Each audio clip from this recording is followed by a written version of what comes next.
Okay guys, it's exciting. It's here. It's the top 5 cash cows of 2019 fantasy football, brought to you by the Gurus. Number 5, Red loves this pick. Dylan Napa, Big Papi, the man himself. Cheap as chips, 355,000. 10% of fantasy football teams. I'm going to pass it over to Mitch first. Pro approach of Dylan Napa. I love this pick, to be honest. And his minutes and his time and his scores did go down the Roosters, but he was also playing in a premiership team that was a stacked team across the board, and they split the minutes pretty well between the whole squad. Now he's been taken to the Bulldogs on big money, so he's supposedly the man now. Minus 10%, by the way. And yes, Big Papi. To avoid suspension, that is a big aspect of this. Him being so high up is he avoided suspension by taking this 10% fine to his wages. So he will be there week 1, and I guarantee he'll be in the starting side, probably alongside Tolman in the props. So yeah, I expect him to have the 50-60 minute mark, and look, he's not going to be the greatest scorer in the world, but he's going to make you money. He never was. He never was the greatest fantasy scorer. I know, he's pretty good at finding a hole. He does. Look, I'm sorry, but the Dogs are a junk team. And I'm probably going to get a lot of hate because they're an absolute junk team. Kieran Foran, what a waste. And I'm sorry, but when you're behind all the time, what happens to your forwards? They get no points. The teams that are always behind their forwards do nothing because they don't get the ball anymore. They've got to spread it wide. And I don't think he's going to score well. He's a horrible tackler.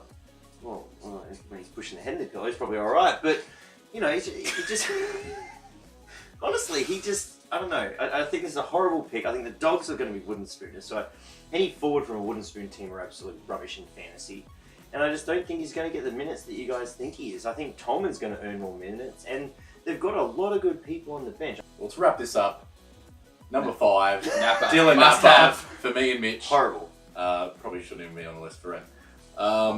Let's go on to another start of a winger for the Rabbitohs. Could even be fullback. Could even be fullback. Well, that's where he played in his younger days. So number 4, ALLAN for the Rabbitohs. In 23% of teams, cheap as chips, bottom floor price, $212. He's played the wing every trial game, so we expect him to be on the wing, but he could force his way to fullback depending on how he plays. Depending on how Senile Bennett gets this year. Let's hope. Fantasy hope, come on. Yeah, so he's a big-bodied winger. He's a big boy. Hopefully breaks a lot of tackles for us. But he'll definitely be in my team. Like basement price, starter, gotta have him.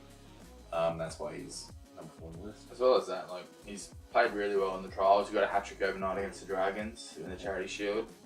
And he's 100% locked down in position for round 1. So it's really up to him where he goes now. If he gets one of those good performances in, he'll keep that and hopefully gets a hat-trick every week. Yeah, no, I think he's that new prototype winger. That kind of winger that, we spoke about Corey Oates and Zach Lebeck. That's the new prototype winger. The ones who, they're not going to get forced back on the run-backs, from the kicks. Bevan French was a really good example of getting driven back and not even making meters from that. So Trebojevic in Origin. Yeah, like you need that guy who's just going to run and he's going to have the legs pumping almost like a forward would with that run, because that's what you need. That sets your entire team up, and those translate to fantasy quite well because run meters, you get a couple of kicks back, you get 20, 30 meters a run. You need that, and I think he's definitely got that. And then he great finishes that he had, and I think he's going to have good halves outside of him. Look at what Seabolt did with Walker. And Reynolds is just a really good half, like undersized, but still a really good half nonetheless. Great kicking game too. So he's going to put that on a dime, like put the high ball out there. He's going to dominate some guys out there. Yeah, no, an absolute must. I think everyone in this top 4 is a must. Any more thoughts now, Mitch? No, I think we've covered it pretty well, to be honest.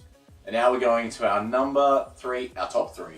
But our number 3 pick, we're splitting it again because we don't know who's going to win the battle for the position. Halfback at the New Zealand Warriors, we got KEIGHRAN and Harris TAVITA, both in 24% of teams, both of them. So I think everyone's just waiting for Teamless Tuesday on this one to decide which one's going to be picked. They both looked good in the last trial. So this is just up to Kearney who wins it, and we'll just follow suit. But definitely one of them's going to be a starter, and you'll have to have, again, at basement level price, you'll have to have one of them. I personally would like to see TAVITA there, purely for the fact that he has that flair that the Warriors love. He's got that, you know, off-the-cuff type player. I think KEIGHRAN's a little bit more safer, which they have Blake Green for. I don't think they need that. I think they need that guy who's just going to, off-the-cuff, be able to play that Warriors football. Like, they love that stuff. I actually think they're going to go the opposite direction. Like, they've had Sean Johnson for years, who had the flair, and they did nothing with it, to be honest. Like, every year everyone talked them up, like, yeah, top four, and they're bottom four every year.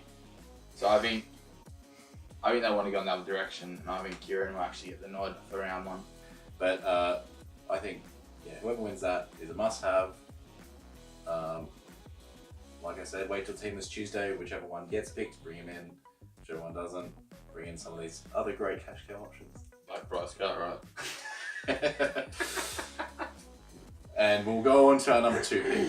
So, got released by the Broncos, signed with the North Queensland Cowboys, played fullback in the trial, and was kicking goals, which is why he's so high up on the list. Jordan KAHU in 24% of teams run out and will only get bigger.